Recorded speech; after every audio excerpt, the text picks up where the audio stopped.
today I thought I would go through my travel makeup bag, but with a slight twist. So in the past I used to make videos on the makeup that I was gonna bring with me on a trip, or the makeup I brought with me on a trip, and that was pretty much it. I just showed you the makeup. Whereas today I thought, I am now back from Japan. I had 2 weeks in Japan, and I thought I would show you guys the makeup I brought with me, what I think of it, so kind of like a mini review, and then whether I would bring that with me again, because let's be real, one of the problems I have with traveling in makeup is that makeup tends to take up a lot of space in my luggage, as does skincare, but let's not touch skincare for now. Let's like focus on makeup first. Yeah, I always have way too much makeup, and I've been trying to downsize and cut it down a little bit more, and I think I could probably have done a little bit of a better job this time, but I think I did pretty good. And also I haven't unpacked my makeup yet because I literally just flew in yesterday. Although by the time you see this video, I would have flown in quite a while ago, because I'm filming quite a few videos today just to get it all covered so I can start putting everything in its designated section. This is the makeup bag that I took with me when I went to Japan. And the only thing in it that didn't fit was my eyeshadow palette, which as you can see is the Naked Urban Decay. Well, Urban Decay Naked Eyeshadow Palette. So I'm just going to go through each product one by one and tell you what I think. So since I have this one out, I may as well get into this. I have had this for quite a while now. I travel without the brush because I don't use the brush, so this is pretty much the palette in its entirety. And I don't think this is new to anyone. I feel like anybody who is really into makeup probably has either heard of this or has it, to be honest. And it's a really nice palette. The thing is, I don't normally wear these sort of shades when I go to work, which is why I never use it day to day. I have a pretty set makeup routine when it comes to work, and specific colors that I desperately want to wear, and matte shades are a must for me because I feel like they're a lot more conservative and a little bit less showy. Personally, that's just my personal opinion, although I have been known to wear quite a few shimmers at work when I'm feeling a little bit more adventurous. But for the most part, a lot of these shades are shimmer. These two are the only matte shades, and they're transition shades, so I wouldn't use them all over my lid.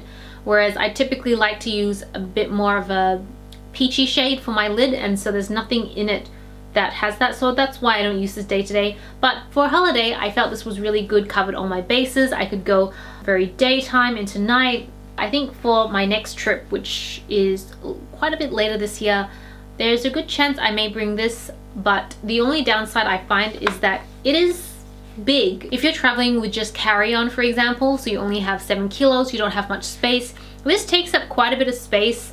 I could probably go for a palette that was maybe just this size, and that would take up less than half of this. So that would be my only regret. The quality of the eyeshadows are amazing. They're so good. I mean, there's a reason why this particular palette is so famous. I guess it depends how you like to travel. And the older I get, the lighter I like to travel. Maybe it's because I'm old, so I don't like to carry a lot of things. So I like to downsize more and more, and I felt like this was just a little bit too clunky, and I could probably get away with a palette that was lighter than this. Okay. Now I'm going to dig into the bag, and I will try to go in order of makeup application. First thing I would use is a face primer. This is the Too Faced Hangover. I got this as a sample, so this is not the full size. I think the full size is quite a bit larger.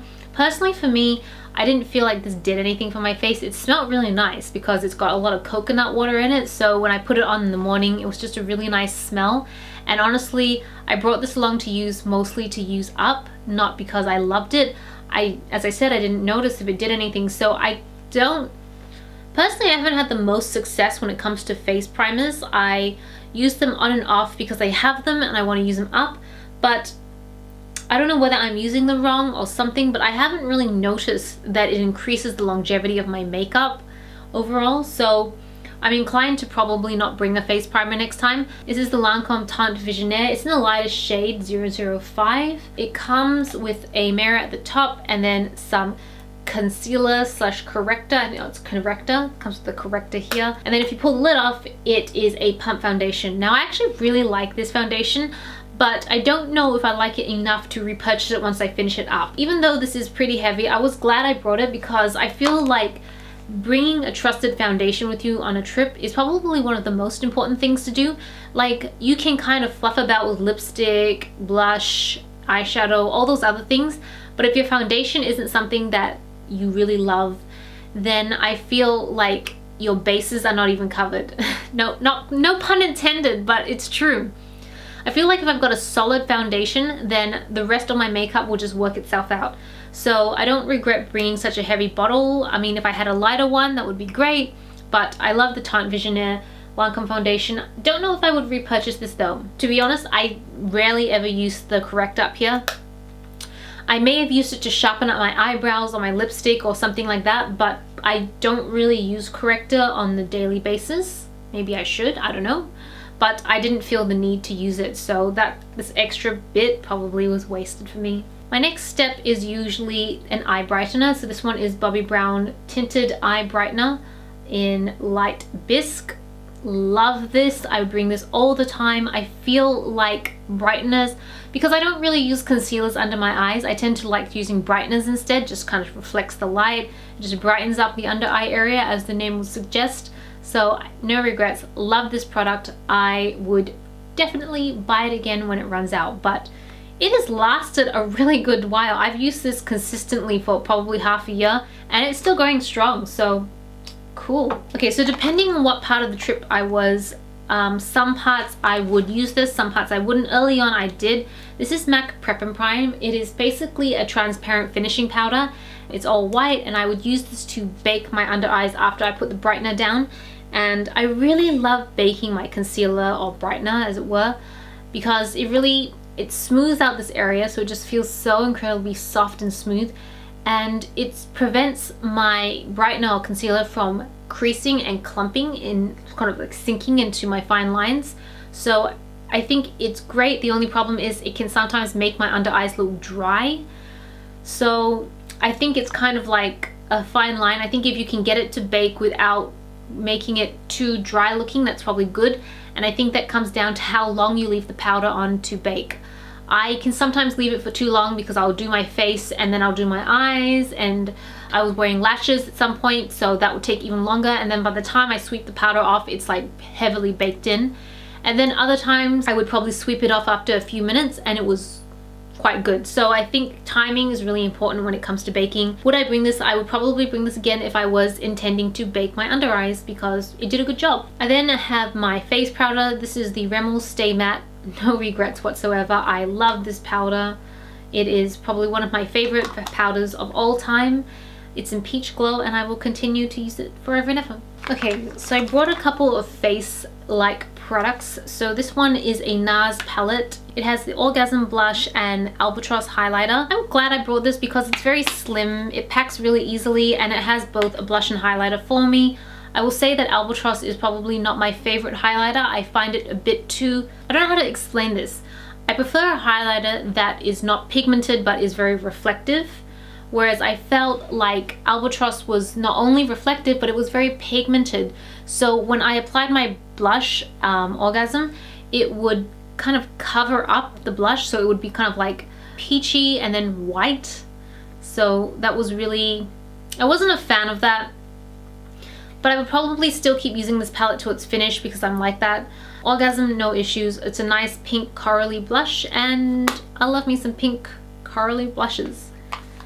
In terms of bronzer, I brought two. So I brought this, I kind of brought them for different reasons. This is the MAC Mineralize blush in Pressed Amber. So it is quite a nice round shade.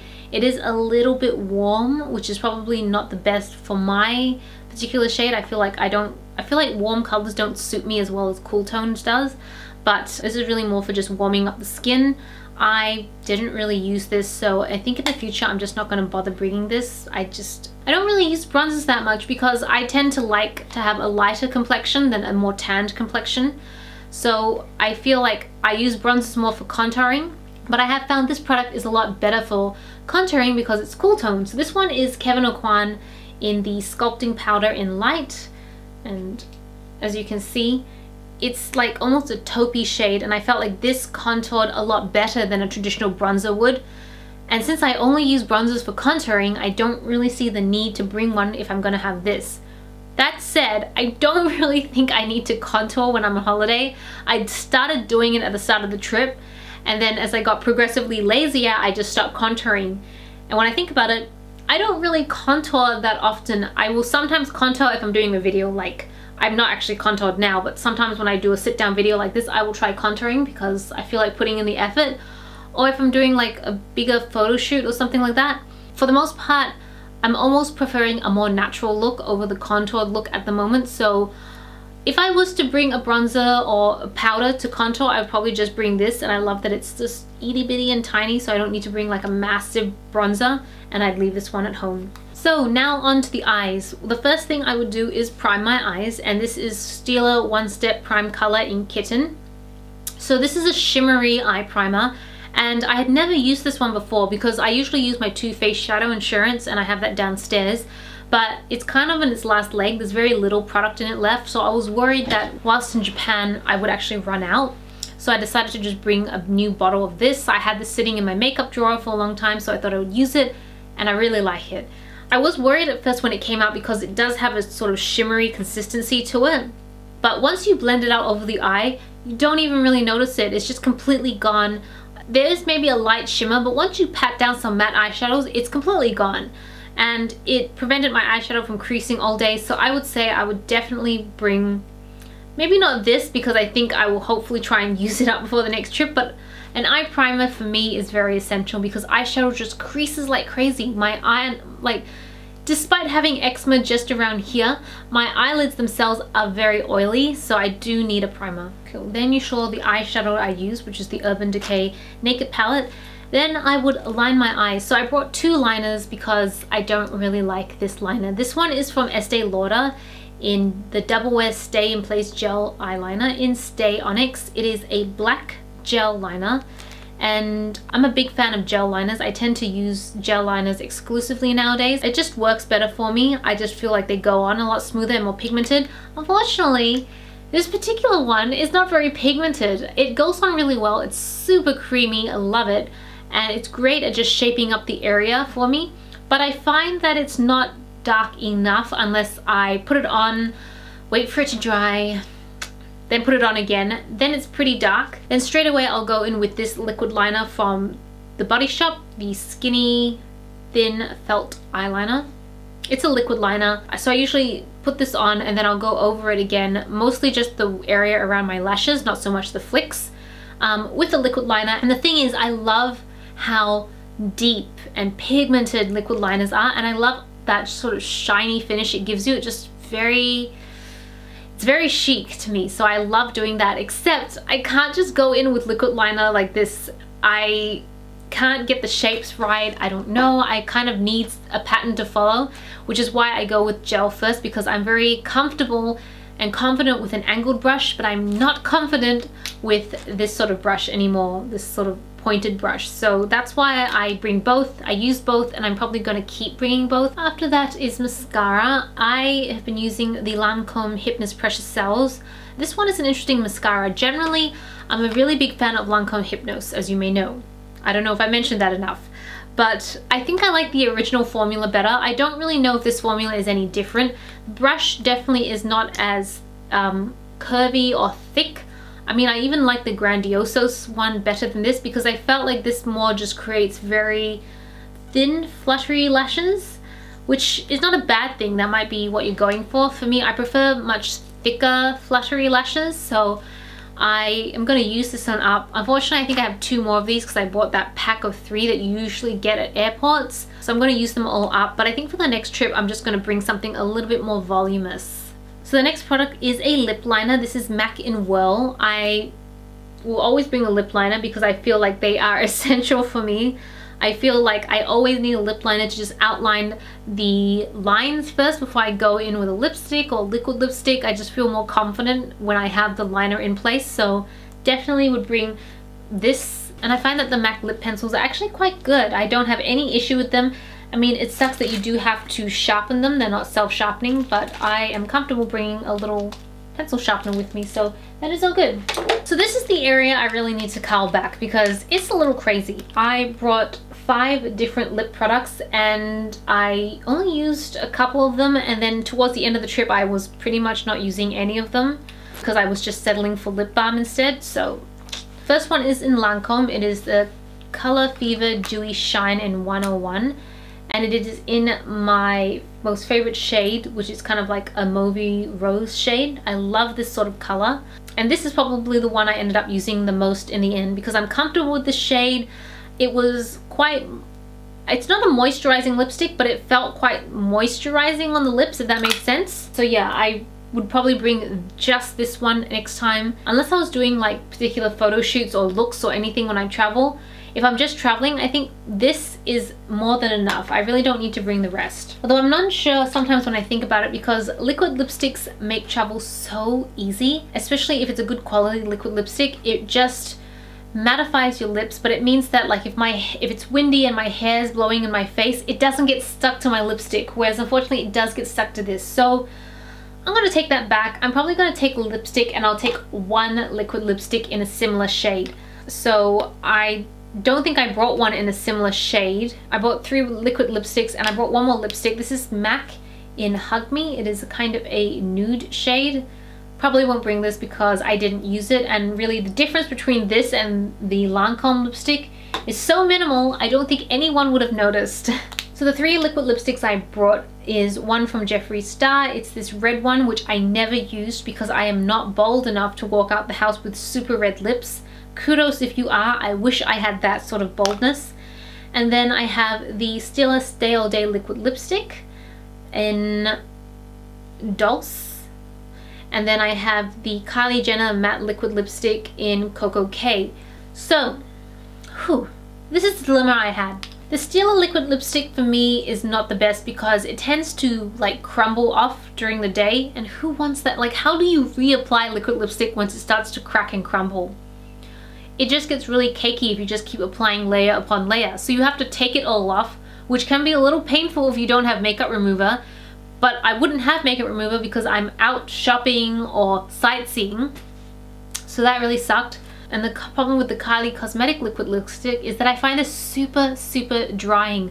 I might have put a lip balm on before, but afterwards it just kind of cracks and it's super drying. So I did not enjoy using this. Yet these are the 2 colors that I was happy to use. Unfortunately, the one that I find actually works the best for me is the Jeffree Star liquid lipstick. The formula is great, but I didn't really like the color I brought, so that was a total fail on my half. I think next time I'm going to find a Jeffree Star liquid lipstick in a shade probably similar to this, and I'm going to bring that instead. And the last product I brought, which I did not need to bring, is this Urban Decay setting spray. Just like face primers, I feel like setting sprays don't do very much for me. They feel amazing to put on, it feels so great. I don't really think it makes my makeup last any longer. So I brought this more to use it up, but I think if I was really struggling with space in my luggage, I would give this a miss and not bother. Okay, so retrospective time. Out of all the products I brought, these are all the products I probably wouldn't bring next time. Granted, this is not a ton of product in the sense that in terms of traveling weight-wise, it's not a ton of product, but I could probably then downsize to a smaller makeup bag. I wouldn't have to bring one as big as this. So those are my thoughts around the makeup I'm going to bring.